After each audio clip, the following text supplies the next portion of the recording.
Why does the black man serve the white man? Why does everything the black man do benefit the white man?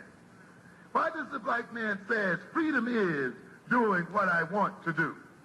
And why is it that everything he wants to do enriches the European? Welcome to the desert of the real.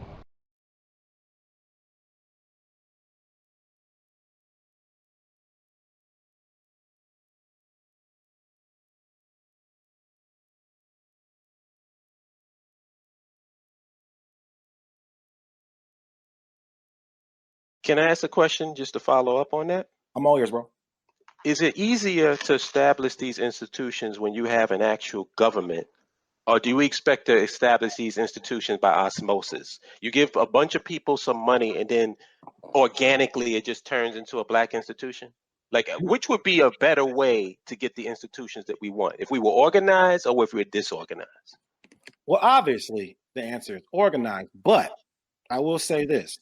I'm not advocating for people to just, or saying people are going to just naturally through osmosis decide to do the right thing and form organizations once they get giant amounts of money. I think that there already are some small budding organizations, not ADOS affiliated right now, that just simply do not have funding. Look at how many Black Lives Matter organizations there were. And guess where that money went? Right. Nowhere. But this just proves my point. Hold on, I'll say this real quick and I'll let you go. These people, once they started getting money from white people, those white people could dictate what they wanted to hear. When we get this in policy, and they have, like, all we want to do, man, is be protected on Native American level. If we can get that, we're straight. That's the end game? Yeah, I was about to say, damn, they getting beat Whoa. up. All we're trying to do, and I'm not talking about reservations. I'm talking about like, I don't know what you guys do in your own personal lives, but for me, I do a lot of work with government contracts. Now, under government contract, if I'm a woman, I get special ranking to where they have money set aside if I'm a woman-owned business. White if women. I am Native American, special money. But if I'm black, it just goes under the pool of minority. I got to fight with everybody else. We want a black category. That's it. We want certain money set aside for education for black people at the HBCUs all the way on down. Why do black people pay to go to HBCUs? It's simple stuff like that. And what I'm trying to tell you guys is this. A lot of this is going to end up being a net benefit to Pan-Africans. It's going to be a net benefit because, Holip, you're going to have a lot of black people who are going to come to the natural conclusion of nationhood once they got this money. And you got a lot of broke white people looking around at all these new black people with money. It's not going to just be, this is how I see it. Peace, family. This your brother, Mr. Holipsism. I want to do a sort of like a companion video to a video that our fellow BAIO member Jabari did on Sunday live stream this past Sunday, called Nationhood is Intentional. And I just wanted to add a couple of more layers to what he presented as a companion to that video, and also just give the motivation, because I was the one that suggested that he do the video, and I wanted to give the reason why I suggested it. And the reason why I suggested it was based on that audio clip that you heard at the beginning of this video, and this was based on a live stream that I had with Dinas Demir from Search for Uhuru. And I don't know who the brother that was speaking was, but he said that. And I think that statement or his philosophy is emblematic of what the problem is with us collectively as a people. Because what he's basically saying is that we're going to get a nation by osmosis. And that's fundamentally flawed, because nationhoods and nations are not created via osmosis. Nationhoods are created accidentally. I mean, if you want a nation has to be intentional. This is the goal, this is the purpose, this is what we're trying to reach for, this is what we're trying to obtain. So this concept of give a bunch of people money, if black people only had money, we'd have power, is a bunch of bullshit. Because individuals with money don't equate to socioeconomic and political power. If it did, we would have some socioeconomic and political control in Ghana. I think in terms of African American percentage, there's thousands of African Americans in Ghana. How come that hasn't translated to any power? How come that hasn't translated into any socioeconomic and political power? Same thing with blacks in America, as an example. We have a lot of black people in America as individuals with a lot of money. We even have some black multi-millionaires and a few black billionaires. How come that hasn't translated to socioeconomic and political power? How come we're still at the bottom of society? I don't know how many times I have to say this before it sinks in. Or maybe I'm starting to get the feeling that people know what I'm saying, but they're just not accepting it. Organized teams win championships. In the video, and I'll post the full clip of that video, the audio at the beginning, where that came from. It was called We Have to Organize. It's like actually one of my favorite clips. And in it, I gave an analogy about the New England Patriots at the time were champions. You know, they were the Super Bowl champs when I did that video. How it would be if the New England Patriots played a bunch of dudes in street clothes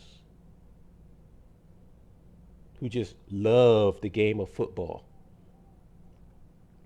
And I basically said that if that would have happened, that team and their so-called love of the game would be stomped into the fucking field by the New England Patriots. Why? Because the New England Patriots are an organized team. They have coaches, they have uniforms, they have practice, they have plays, they have training. They have an agenda. They're not on the field because just the love of football, unlike the guys in street clothes. And I put street clothes and dress shoes, you know, just to make the point. A bunch of ad hoc players put together, thrown together, all who, and the only commonality is that they like football, is not going to beat the New England Patriots. I don't care how much passion they have. Their passion is going to get stomped out of them. And I also made the point that, I've said this before, the only people that have a problem with an agenda are the people that don't have one. Because every team in the NFL has an agenda. You know what that agenda is? To win the Super Bowl. But guess what? Only one team wins. So despite everybody's agenda, only one team actually accomplishes their goal. So why are you so intimidated by other people's agenda? What you should be concentrated on is winning. Because only one team wins the Super Bowl. And I use that analogy for us. We're worried about the rainbow LGBTQ agenda. We're worried about the Mexican agenda, the brown, all this other bullshit. Who gives a shit? Everybody has to have their own agenda. I don't care about that. That doesn't intimidate me in the least. What bothers me is that black folks don't have an agenda.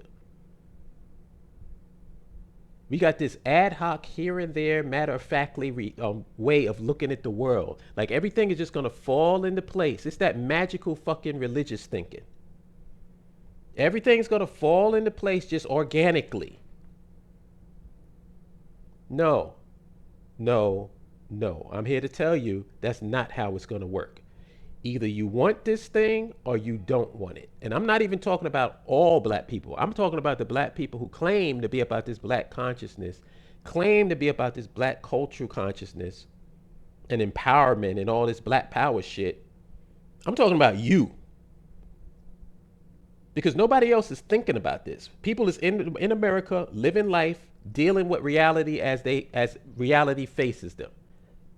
Nobody's thinking about nationhood. Nobody's thinking about black people having their own nation and becoming empowered. Nobody's thinking about that because they're only thinking about themselves, their family, and their own reality. And can you blame them? Because you clowns haven't done anything. You haven't created nothing that they can be a part of. And the things that exist that we can be a part of, you don't want nothing to do with. See Liberia. I mean, thinking that you give a bunch of people with money is going to equate to socioeconomic and political power and nationhood. That's like saying that what you do is you just get a pot, throw a bunch of ingredients inside the pot, and it just magically transforms organically into an edible dish. I mean, when you put it that way, it sounds fucking stupid, right? But when you put it the other way, everybody says, oh, wow, yeah, that makes sense. No, it doesn't. Properly prepared dish means what are the ingredients? What are the measure of ingredients? How much ingredients of this? How much ingredients? It's a properly balanced of a proper balance of ingredients. Once you do that, that makes the dish edible. If you just throw a bunch of shit and a bunch of ingredients, a bunch of things into a pot, you're going to have a mess and it's unedible, which is really what we got going on right now.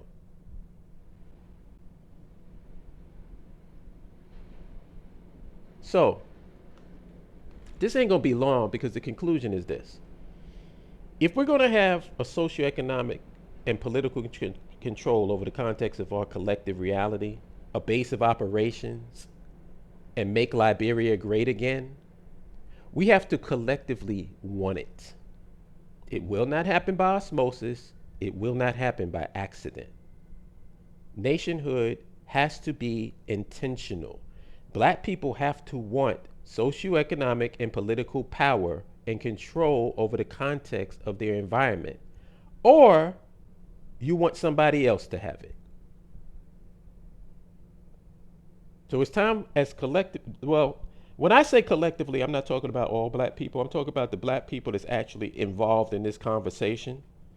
The people that claim to be about black power. The people that claim to be about consciousness. The people that claim to be woke. All the people that's concentrating on this shit that nobody else in our community is concentrating on. You know why? Because they're living life. They're living life. They don't have time to be involved in some theoretical theory shit about what could happen. They're living life and dealing with the hell that we are in here in America. So I don't blame them. But what I do blame is us. Or the people that's supposed to be in this demographic. Why we are still having a fucking discussion about whether or not we should have a nation. Why we are having the discussion about why we don't try to improve on the nation that we already have. We don't have to create this thing from the ground up. It's already in place. All we have to do is claim it. All we have to do is embrace it. And all we have to do is put our energy into it and make it great again. That's all I got to say about that. There's nothing more I can really add. Once again, I need 60 followers, 60 subscribers in order to give away this book that I'm trying to give away. So if you haven't subscribed to my channel, subscribe. Or if you can get other people to subscribe, fine, because I'm trying to give away this book. That's the main reason. And the fact that I'm 60 away is irritating. Also, sign up to the BAIO website. If you haven't signed up, make sure you do. If you know other people, make sure they sign up. Make sure that we support the infrastructure that's already in place for us to organize, because nobody else is doing it. And on that note, I'll holler at you good people later. Peace. You can't compare to the status right here. Legendary worldwide, we can battle right here. Listen, Junior, I'ma tear back your wig. This ain't TV, but I'll show you what a fear factor is. Stop grilling me, and all that fronting is killing me. You leave me no choice but to hurt your feelings, G. About to slap rappers